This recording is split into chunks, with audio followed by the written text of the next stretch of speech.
हरे कृष्णा। कैसे हैं आप सभी का स्वागत है 999 एंजेलिक विजडम टैरो पे। या गाइस, आज का टॉपिक जो रहेगा वो ये है कि जिसको भी आप मैनिफेस्ट कर रहे हो उनकी डीपेस्ट फीलिंग्स अभी आपके लिए क्या हैं। ठीक है, कलेक्टिव टाइमलेस रीड है ये। लेट्स सी कि जिसको भी आप मैनिफेस्ट कर रहे हैं गाइस, इस पर्सन की फीलिंग्स आपके लिए क्या हैं।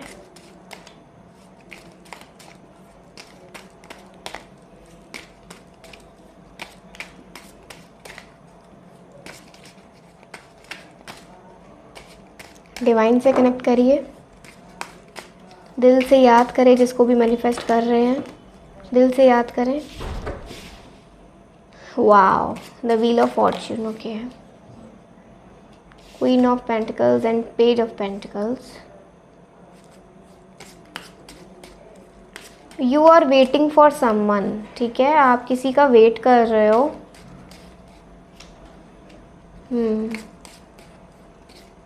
You are waiting for divine timing, for divine union, for your divine masculine, your past life partner, your soulmate, maybe क्योंकि यहाँ हीलिंग कार्ड आया है। और देखते क्या ये पर्सन भी आपको मैनिफेस्ट कर रहा है।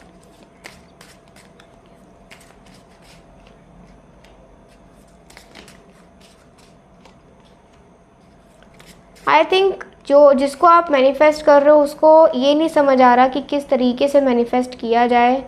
या तो वो बहुत कंफ्यूज्ड है और उसकी सिचुएशन ऐसी बनी हुई है कि वो आपको मैनिफेस्ट रेगुलरली नहीं कर पा रहा है, जिस वजह से आप दोनों का कनेक्शन पूरा नहीं हो पा रहा है या कनेक्शन में क्लैरिटी नहीं मिल पा रहा है। मे बी अभी इस वक्त पे ये जिसको भी आप मैनिफेस्ट कर रहे हो ये अभी अपनी लाइफ में बहुत बिजी है और अभी ये लाइफ में कुछ नया करने वाला है, कुछ न्यू बिगनिंग इसका आने वाला है। और हो सकता है इस न्यू बिगनिंग में इसको आपकी कमी खले या फिर इसको समझ आए कि अब मैनिफेस्टेशन कैसे करना चाहिए मुझे मैनिफेस्ट कर रहा है, या जिस चीज़ के लिए इसको मैनिफेस्ट करना है वो मैनिफेस्टेशन किस तरीके से करना चाहिए। इसकी साइड से अगर मैनिफेस्ट होगा, इसकी साइड से अगर भी बात आई तो जाकर ये जो पर्सन है ये आपके कांटेक्ट में आएंगे, तो जाकर इनको आपका वर्थ पता लगेगा या फिर इनको समझ आएगा कि मुझे कौन मैनिफेस्ट कर रहा था। हो सकता है अभी इनको आप मैनिफेस्ट तो करते हो लेकिन इनको समझ ना आता हो कि मुझे कौन मैनिफेस्ट कर रहा है, और या फिर ये आपको मैनिफेस्ट करते हो तो ये बात हो सकती है कि अलग अलग तरीके से करते हो, किसी एक तरीके से ना करते हो, जिससे एनर्जी भी चेंज होता हो और इनको डिस्ट्रैक्शन भी थोड़ा सा महसूस होता हो। फिर भी अभी ये जो पर्सन है ये आपसे इतना तो कहना चाहते हैं कि चाहे कुछ भी हो जाए, ये जो भी कदम हैं या ये जो भी एक्शंस मैं लेना जा रही हूँ ये सिर्फ तुम्हारे लिए हैं और ये कभी आपका साथ नहीं छोड़ने वाले हैं। चाहे कुछ भी हो जाए ये आपका कभी भी साथ नहीं छोड़ने वाले हैं। इनको बस अभी थोड़ी समझ नहीं है और शायद इस नासमझी की वजह से ये वो चीज़ें कर बैठते हैं जिन चीज़ों को करके ये खुद एक मेंटल टेंशन लेते हैं। मान लीजिए अगर आप दोनों एक दूसरे के साथ रिलेशनशिप में हैं, आपकी कोई बात हो रही है तो ये अगर कुछ आपको इधर उधर बोल रहे हैं और आपको पता है कि अभी ये इंसान अपने होश आवाज़ में नहीं है, ये कुछ भी बोल रहा है, तो ये आपसे कहना चाहते हैं मेरे ऐसे बोलने का मतलब ये नहीं कि मैंने तुम्हारा साथ छोड़ दिया है, मैं तुम्हारे बारे में कुछ सोचता नहीं हूँ, ये है। फिर भी ये आपसे कुछ बोल रहे हैं, फिर भी ये आपके बारे में कुछ सोच रहे हैं और यही सोचते हैं कि इनको एक सिचुएशन ठीक करनी है जिस सिचुएशन पे आपसे आकर मिल पाएँ, ये आपको अपने सीने से लगा पाएँ। इनकी लाइफ प्रॉब्लम्स बहुत चल रही हैं। अगर आप एक दूसरे के साथ रिलेशनशिप में नहीं भी हो तो भी आप अपने फ्यूचर स्पाउस को मैनिफेस्ट कर रहे हो, तो हो सकता है कि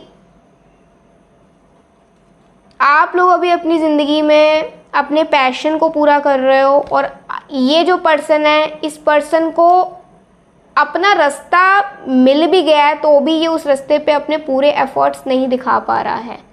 और ये कहना चाहते हैं कि जब वक्त ऐसा होता है ना जहाँ हम कुछ भी करके कुछ ना कर पाएँ, तो इससे अच्छा है कि बस उतना करो जितने की अभी ज़रूरत है। मुझे पता है कि तुम अभी मेरे बिना रह लोगी, मुझे पता है अभी मैं तुम्हारे बिना रह लूँगी, लेकिन शायद ये वक्त अभी सही नहीं है कि मैं तुम्हें अपना बना लूँ या मैं तुम्हारी ज़िंदगी में तुम्हारे करीब आ जाऊँ। शायद इस वक्त में ना हम एक दूसरे को समझ पाएँ, ना एक दूसरे को संभाल पाएँ, ना एक दूसरे को जानने की कोशिश कर पाएँ। इमोशनल लॉस है दोनों के बीच में। अगर आप दोनों कांटेक्ट में भी हो तो इनको भी दुख है, कुछ ऐसी बातें इन्होंने आपको बोली हैं जिसको सोचकर इनके दिल पे बहुत बीती है। और अभी जब अगर आप चुप बैठे हो, इनका इंतज़ार कर रहे हो, तो इनको ऐसा लगा आपका चुप बैठना इनको बहुत ज़्यादा तकलीफ़ दे रहा है। आप क्यों चुप हो? ऐसा क्या हो गया है कि मुझसे ऐसा क्या हो गया है कि तुम बिल्कुल चुप बैठी हो, तुम बिल्कुल चुप बैठे हो? ये आपसे माफ़ी मांगना चाह रहे हैं, ये आपसे माफ़ी मांगना चाहते हैं। लेकिन ना बात ये आती है, ये पर्सन ना थोड़ा सा ऐसा है, अपनी बातों की इसको रियलाइजेशन तो होता है, लेकिन वो रियलाइजेशन ऐसा नहीं होता जिसके बाद ये गलतियां करनी रोक दें। उस मैटर के बीच में ये बार बार गलतियां करते जाते हैं, तो एक इंसान कब तक ही सहेगा? ये भी बात है ना, एक इंसान कब तक ही सहेगा? ऐसी प्रॉब्लम्स हैं। फर्म फाउंडेशन, पता नहीं क्यों मुझे ऐसा लग रहा है कि ये जो भी पर्सन है ना, इसको कोई ना कोई आपके खिलाफ कर रहा है, इसको आपके करीब आने से रोक रहा है। अगर आप कांटेक्ट में, इनकेस अगर आप कांटेक्ट में नहीं है, मीन्स आप बिल्कुल सिंगल हैं, आप कमिटेड नहीं हैं। ये मैं नो कांटेक्ट वालों का नहीं देख रही हूँ, ये उन लोगों का है जिनकी कोई प्रॉब्लम्स चलती रहती हैं रिलेशनशिप में, और अगर आप उसी पर्सन को मैनिफेस्ट कर रहे हो तो इसको कोई ना कोई आकर ना डोज दे रहा है आपके लिए कि ये आपके लिए सही नहीं है, ये गलत है। और ये कोई ऐसा हो सकता है जो आपकी लाइफ में भी इन्वॉल्व हो, जो आपके भी ज़िंदगी में कहीं ना कहीं इन्वॉल्व हो। ये इनका कोई दोस्त हो सकता है, जो दोस्त इनको बार बार आपके ख़िलाफ़ कर रहा हो, ठीक है? या फिर वो दोस्त आपको जानता हो किसी के थ्रू, आप दोनों की आज तक एक दूसरे से कभी बात ना हुई हो। इंट्यूशन आपको हमेशा लगता रहा हो कि इस इंसान की वजह से हम दोनों के रिलेशनशिप में प्रॉब्लम्स बहुत आती हैं, तो हो सकता है ये वही इंसान हो, ठीक है? ट्रैप्ड इन अ फियर, अभी कह सकते हैं कि इनको किसी बात का डर है, और अगर इनको आपसे कुछ माफ़ी मांगनी है तो ये माफ़ी मांगने से भी बहुत डर रहे हैं। इनको ऐसा लग रहा है कि मुझे अभी क्या करना चाहिए, क्या नहीं करना चाहिए। ये किसी बात से बहुत अवेयर हो चुके हैं, जिस बात में इन्होंने आपको सुनाया होगा, उस बात का जब इनके सामने खुलासा हुआ तो इनको समझ आया कि वो कितनी सही थी, वो कितना सही था। अब ये आपके करीब आने से, आप तक पहुंचने से भी डगमगा रहे हैं, ये डर रहे हैं। इनको लग रहा है कि अब आप ना अपनी ज़िंदगी में बहुत ज़्यादा ही आगे निकल चुके हो, या फिर आप दोनों के बीच में ये आपके एक्स की फीलिंग भी हो सकती है, ये आपके एक्स की फीलिंग भी हो सकती है, जो अभी अपनी ज़िंदगी में अभी भी स्टेबल ना हो, और आप अपनी ज़िंदगी में काफ़ी स्टेबल हो चुके हो या होने ही वाले हो कुछ वक्त में। आपको आपका रास्ता मिल गया है, क्योंकि पैशन इग्निटेड का कार्ड आया था, तो आपके अंदर पैशन हो गया, किसी चीज़ का जुनून हो गया, कुछ कर दिखाने का, ठीक है? क्योंकि जो आप दोनों के बीच में अगर कुछ ऐसा ट्रॉमा क्रिएट हुआ है, कुछ ऐसी प्रॉब्लम्स हुई हैं, किसी ने कोई दखल अंदाजी दी है, तो उस इंसान का खुलासा हुआ है अभी कुछ वक्त पहले। हो सकता है कुछ मुझे टैरो से देखना पड़ेगा कितने महीने पहले, कितने दिन पहले इस बात का खुलासा हुआ है। Please tarot guide me, please. कितने दिन पहले इस बात का खुलासा हुआ है? कितने दिन पहले हुआ है? प्लीज़ मुझे एक टाइम बताइए।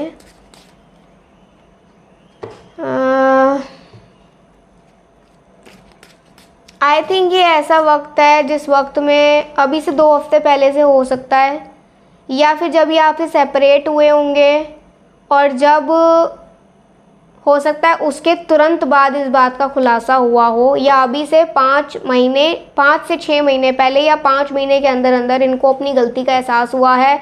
इनकी रातें बहुत ज़्यादा ऐसी गई हैं जिसमें इन्होंने माफ़ी मांगी है डिवाइन से कि मैंने उसके साथ गलत करा है, और अब इनको डर लग रहा है with the trapped in a fear card के साथ कि अब मेरे साथ कभी कुछ गलत ना हो जाए। कहते हैं ना कि कर्मा लौट कर आता है, तो ये एनर्जीज़ बहुत चेंज हो रही हैं। ये अपने काम पे भी पूरी तरीके से फोकस नहीं कर पा रहे हैं। इनको किसी चीज़ का अवेयरनेस हुआ है, या आपके एक्स की फीलिंग हो सकती है, आपके करंट पार्टनर की फीलिंग हो सकती है, या फिर अगर आप किसी का जिस भी इंसान को मैनिफेस्ट कर रहे हैं ना, ये उस इंसान की एनर्जी हो सकती है कि उसकी लाइफ में उसको कोई एक सीख मिली हो, और उस सीख में उसको उसमें भी आप इन्वॉल्व हो जिसमें उसने आप पे गलत इल्ज़ाम लगाया। आपका क्रश हो सकता है, ठीक है, कि उसको पता लगा हो आप उसको लाइक करते हो, ठीक है, और उसने सोच लिया होगा कि पता नहीं किस वजह से मेरे को लाइक करता है, करती है, और जब पता चला होगा कि ये इतनी अच्छी है, इसने मेरे लिए ये किया है, वो करा है, इसकी वजह से मैं एग्ज़ाम में पास हुआ हूँ, या ऐसा हुआ है, वैसा हुआ है, पता नहीं क्या क्या, तो इनको अपने आप पे शर्म आ रही है कि इन्होंने किसके ऊपर ऐसे लालछन लगाए, किसको इतना ब्लेम किया। ठीक है, थर्ड आई चक्र, अवेकनिंग हुआ है किसी चीज़ का, इनको कुछ खुलासा हुआ है लाइफ में। विद स्टार कार्ड के साथ अगर ये आपको मैनिफेस्ट कर भी रहे हैं तो या तो डिवाइन इनको रोक रही है कि तू इसके काबिल नहीं है, ठीक है, तू इसके काबिल नहीं है। जब ये तेरे पास आया था, आई थी, तो तूने इसको क्या कहा था, तेरे साथ था, तेरे को समझाया, तूने इसको क्या क्या समझा था। कोई साइकिल चल रहा है इनकी ज़िंदगी में जहाँ ये बहुत डाउन है, बहुत परेशान है, और अकेलापन बहुत ज़्यादा है। हो सकता है जो आपके साथ पहले हुआ हो अकेलापन, दर्द, पेन, वो अब इनको हो रहा हो कहीं ना कहीं। ये डर रहे हैं किसी चीज़ से, ये ऐसा महसूस कर रहे हैं। ये लाइफ में बैलेंस चाहते हैं, लेकिन आपको भी चाहते हैं साथ ही साथ, लेकिन वो चीज़ अभी थोड़ी मुश्किल है, वो चीज़ पॉसिबल नहीं हो रही है इनके लिए। इनको डर लग रहा है कि अपनी गलती की माफ़ी आपसे कैसे मांगे, अपनी बातों को ये आपको कैसे समझाएं कि सिचुएशन में इन्होंने आपके साथ ऐसा क्यों करा, आखिर ऐसी क्या मजबूरी हो गई थी कि उनको ऐसा स्टेप लेना पड़ा, ऐसा कुछ आपको सुनाना पड़ा। क्योंकि उस सुनाने में मज़े इन्होंने भी लिए थे, उस सुनाने में मज़े इन्होंने भी लिए थे, सुनने में भी मज़े लिए थे, लेकिन उससे क्या फ़ायदा हुआ, एक सही कनेक्शन ख़राब हो गया, वो भी दूसरे ऐसे लोगों की वजह से जो लोग पहले ही अपनी ज़िंदगी में स्टेबल नहीं और ना ही दूसरों को होने देते हैं। ठीक है, अभी आप इस मोड में हो, दी एम्प्रेस के मोड में, आपको किसी बात का फ़र्क नहीं है कि कोई मेरे बारे में कुछ भी सोचे, मुझे किसी बात का कोई फ़र्क नहीं है। ठीक है, जो भी ये इंसान है ना, अभी ये इस रिलेशनशिप को नहीं समझ पा रहा है, ये इसके लिए एक्शन ले ही नहीं पा रहा है, इसको समझ ही नहीं आ रहा है कि इस रिलेशनशिप के लिए या इस कनेक्शन, इस यूनियन के लिए मुझे क्या मैनिफेस्ट करना चाहिए और किस रास्ते पे जाना चाहिए। आई थिंक इसका क्राउन चक्रा बिल्कुल इम्बैलेंस्ड है और ये अपने लाइफ में डिसीजन नहीं ले पाएगा, ये नहीं ले पाएगा इस कनेक्शन को लेकर, ये इतनी जल्दी से नहीं ले पाएगा। कम से कम 9 हफ्ते मैं आपको दे रही हूँ, और कल भी आपको याद है 9 हफ्ते आए थे कि 9 हफ्ते आप लोगों की एनर्जी डिस्टर्ब रहेगी, और 9 हफ्ते के बाद कुछ क्लैरिटी आएगा इनकी लाइफ में भी और आपकी लाइफ में भी। विद द 4 ऑफ पेंटिकल्स के साथ देखिए क्या है कि जब इंसान अपने काम में इतना मशरूफ़ हो जाता है ना, इतना पागलों की तरह हो जाता है, तो उसको अपना भी ख्याल नहीं रहता है। हो इनके साथ यही रहा है कि इनको अपना भी ख्याल नहीं है, इनको अपना भी ख्याल नहीं कि ये क्या कर रहे हैं, क्या नहीं कर रहे हैं, अच्छा कर रहे हैं, बुरा कर रहे हैं, कुछ कर भी रहे हैं, नहीं कर रहे हैं, मतलब जो सोच रहे हैं वो हो नहीं रहा है, जो नहीं सोच रहे वो हो रहा है। ठीक है, मटेरियल एंड स्पिरिचुअल प्रोस्पेरिटी चाहते हैं। हो सकता है अब ये पर्सन स्पिरिचुअल रास्ते पे निकल जाए, क्योंकि द हर्मिट का कार्ड भी आया था, और उसके बाद इसके दिल में एक प्यार जगे। अब ये किसको लेकर होता है वो तो खुदा जाने, ईश्वर जाने, आपको लेकर या किसी और को लेकर, लेकिन आप इनको कुछ ना कुछ तो सीख दे रहे हो, आप इनको कुछ ना कुछ तो सीख दे रहे हो। ये इंसान सुधरेगा, आगे जाकर ये इंसान सुधरेगा, चाहे किसी और के लिए सही, लेकिन ये अपनी ज़िंदगी में सुधरेगा। यहाँ मैं ये नहीं कहती कि आपकी इसी से शादी होनी है, क्या होनी है, कुछ नहीं होनी, मुझे नहीं पता इस बारे में, लेकिन चूज़ वाइजली का कार्ड आया है। आपके लिए ये बात है कि आपको अपनी लाइफ का डिसीज़न बहुत वाइजली लेना है, और अगर आप बहुत वाइजली इस डिसीज़न को लोगे तभी आपको सक्सेस मिलेगी, नहीं तो आपको सक्सेस नहीं मिलेगी। ठीक है। अगर क्योंकि डिवाइन इसको रोक रही है, क्यों रोक रही है? हो सकता है ये पार्टनर आपके लिए बेटर ना हो, आपके लिए कोई और हो, कोई और आपकी ज़िंदगी में लिखा हो जो आपके काबिल हो, ठीक है ना। तो उसके लिए अभी वक्त तो है, लेकिन आपको भी वक्त लगेगा इस बात को एक्सेप्ट करने में कि शायद ये इंसान आपके लिए उतना काबिल इस ज़िंदगी में नहीं बन पाया जितना कि काबिल आप कभी थे और कभी आप हो इस वक्त पे, ठीक है। स्पिरिचुअल स्ट्रेंथ, अगर इसके अंदर भी स्पिरिचुअल स्ट्रेंथ आ गया, स्पिरिचुअली इसने आपको मांग लिया, मैनिफेस्ट कर लिया, तो हम कह सकते हैं कि एक रीयूनियन हो सकता है। या फिर उस रीयूनियन में देखते हैं कि क्या होगा।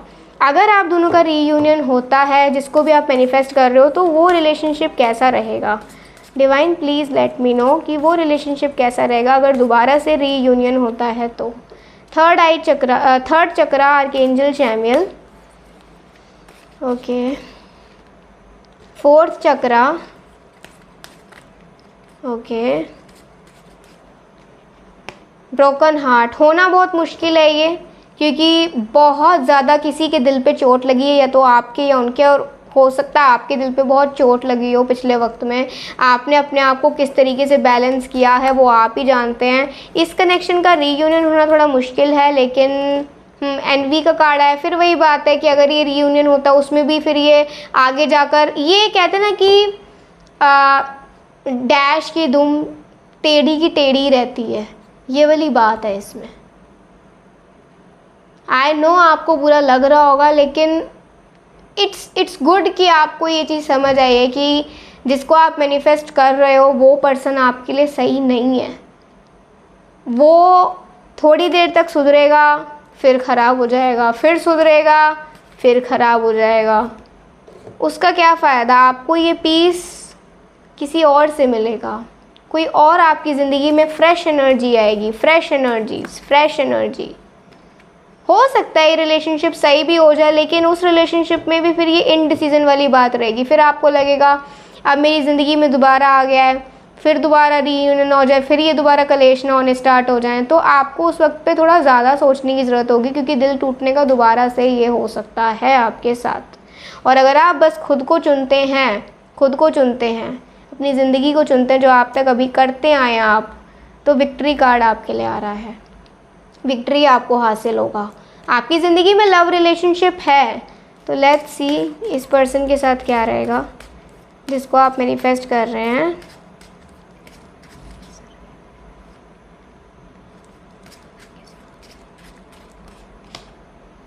किसी और के लिए वेट आपको करना पड़ेगा 1 साल के अंदर। 1 साल 7 महीने दे रही हूँ, 1 साल 7 महीने या पूरा 1 साल। 2024 के मिड से पहले आपको इस कनेक्शन के बारे में पूरा डिसीज़न लेना पड़ेगा कि आपको इसी इंसान के साथ आगे बढ़ना है, इसी पर्सन को मैनिफेस्ट करने का कोई फ़ायदा है कि नहीं, क्योंकि जिसको आप मैनिफेस्ट कर रहे हो वो आपके मैनिफेस्टेशंस के लायक नहीं है, और डिवाइन उसे खुद रोक रही है आपके करीब आने से, क्योंकि ये पर्सन आपका दोबारा से किसी बात में दिल दुखा सकता है, आपको ब्रोकन हार्ट कर सकता है। आपके लिए कोई और है जो आपके तरफ आएगा, आपके लिए कोई और है with the S of pentacles के साथ। आपके लिए कोई और रेडी हो रहा है, अपने आप को कोई और रेडी कर रहा है, जो हिम्मत रखता है अपनी गलती को एक्सेप्ट करने की, हिम्मत रखती है अपनी गलती की माफ़ी मांगने की, गलती अगर करी है तो उसको एक्सेप्ट करने की। और कौन सा ऐसा रिश्ता, बताइए कौन सा ऐसा रिश्ता जिसमें गलतियाँ ना होती हों? हर एक रिश्ता ऐसा है जिसमें गलतियाँ होती हैं। हम एक दूसरे से माफ़ी मांगते हैं, लेकिन माफ़ी के बाद सुधरते हैं, ना कि एक ही चीज़ पे टिके रहते हैं। ये प्रॉब्लम ही बात है कि एक ही चीज़ पे लड़ाइयाँ हो रही हैं, एक ही चीज़ पे प्रॉब्लम्स हो रही हैं। इट्स बेटर आप इनका वेट ना करो, आप वेटिंग एनर्जी में हो, जो आप गलत एनर्जी कर रहे हो। अभी आप बहुत अच्छे उसमें हो, ठीक है। आप जो अपनी लाइफ में कर रहे हो वो आपकी लाइफ में से अगर कोई ऐसी फाइनेंशियल प्रॉब्लम्स हैं या फाइनेंशियली स्टेबल होना चाहते हो, आपको डिवाइन उसमें हेल्प करेगा स्टेबल होने में। और कोई भी हेल्प चाहिए डिवाइन से लो, ठीक है। आपके लिए स्पिरिचुअलिटी एक तरीके से एक ऐसी डोज है जिसके बिना आप अपने दिल की एक धड़कन भी नहीं जी सकते हो। ईश्वर का ऐसा आशीर्वाद है आप पर कि ईश्वर आप तक कोई ऐसी विपदा पहुंचने ही नहीं देंगे जो आपके दिल को दुखाए दोबारा से, क्योंकि ऑलरेडी ईश्वर ने आपको देखा है इस दर्द में, इस तकलीफ़ में। अगर आप किसी गलत इंसान को मैनिफेस्ट कर रहे हो तो उसको रोक दो, रोक दो उस चीज़ को, उसका कोई फ़ायदा नहीं है। 9 हफ्ते के अंदर देख लीजिएगा कि क्या एनर्जी आ रही है। और पिछले 5 महीने से ये बहुत ज़्यादा तकलीफ़ में है, तकलीफ़ नहीं मतलब एक कर्मा मिल रहा है, तकलीफ़ तो क्या कह सकते हैं, जो दिया है वो मिल रहा है, और यही बात है। ठीक है, बस अगर आप कुछ ऐसा प्रे करना चाहते हैं कि ठीक है मेरी ज़िंदगी में वापस ना आए लेकिन इसकी लाइफ में सब सही हो जाए, तो आप इतना ज़रूर कर सकते हैं, इंसानियत के नाते इतना कर सकते हैं, क्योंकि हर एक बात ईश्वर सुनते हैं। ईश्वर की रचना ये जो पृथ्वी है, हर किसी की बात ईश्वर तक पहुंचती है। और अपने आप को रिलैक्स करें, रेस्ट में जाएं, ठीक है, अपने आप को मेडिटेट करें। मैनिफेस्ट करना है तो अभी इस वक्त के लिए किसी ऐसे एनर्जी को मैनिफेस्ट करें जो एनर्जी से अभी आप रूबरू नहीं हुए हो। एक पॉजिटिव एनर्जीज को मैनिफेस्ट करें, ठीक है। आपका किसी ऐसे से अटैचमेंट है जो मुखौटा जिसने पहना हुआ है, और इस मुखौटे के पीछे डर है कि मैं कमज़ोर ना पड़ जाऊं दुनिया के सामने, मैं कमज़ोर ना पड़ जाऊं इसके सामने। दोनों का सोचने का तरीका अलग है, करने का तरीका अलग है, लेकिन कर्म सबको अपना जवाब देते हैं। आपकी जो मिलन होगा वो किसी फ्रेश एनर्जी के साथ होगा, किसी फ्रेश एनर्जी के साथ। आई होप आपको आज की रीडिंग समझ आई होगी, जो आपकी डेस्टिनी में लिखा होगा, जो आपकी डेस्टिनी में लिखा होगा। ऐसे इंसान के साथ आपका यूनियन होगा, रीयूनियन नहीं, यूनियन होगा, सोलमेट यूनियन। ठीक है, मैं आपको 1 ईयर 7 मंथ्स देती हूँ। इस 1 ईयर 7 मंथ्स में आपको इस कनेक्शन के बारे में सब समझ आ जाएगा कि आप किसको मैनिफेस्ट कर रहे हो और किसको नहीं। हो सकता है बहुत पहले ही समझ आ जाए, ठीक है। तो इस रीडिंग को थोड़ा सा जेन्युइनली लेना और इसको समझना, ठीक है, मैंने क्या बात बोली है। हो सकता है डिवाइन आपको किसी प्रॉब्लम से बचाना चाहती हो, जो प्रॉब्लम दोबारा आपकी ज़िंदगी में आने वाली हो, या फिर कोई ऐसी प्रॉब्लम को आप मैनिफेस्ट करो जो आगे जाकर आपके लिए विपदा क्रिएट करे, आपके फेवर में ना आए। तो समझिए, ये थी गाइस आपकी रीडिंग, एंड आई होप आपको आज रीडिंग बहुत समझ आई होगी। अगर अच्छी लगी हो लाइक सब्सक्राइब कमेंट ज़रूर करना। अभी के लिए बाय, टेक केयर, जय श्री राधे कृष्णा।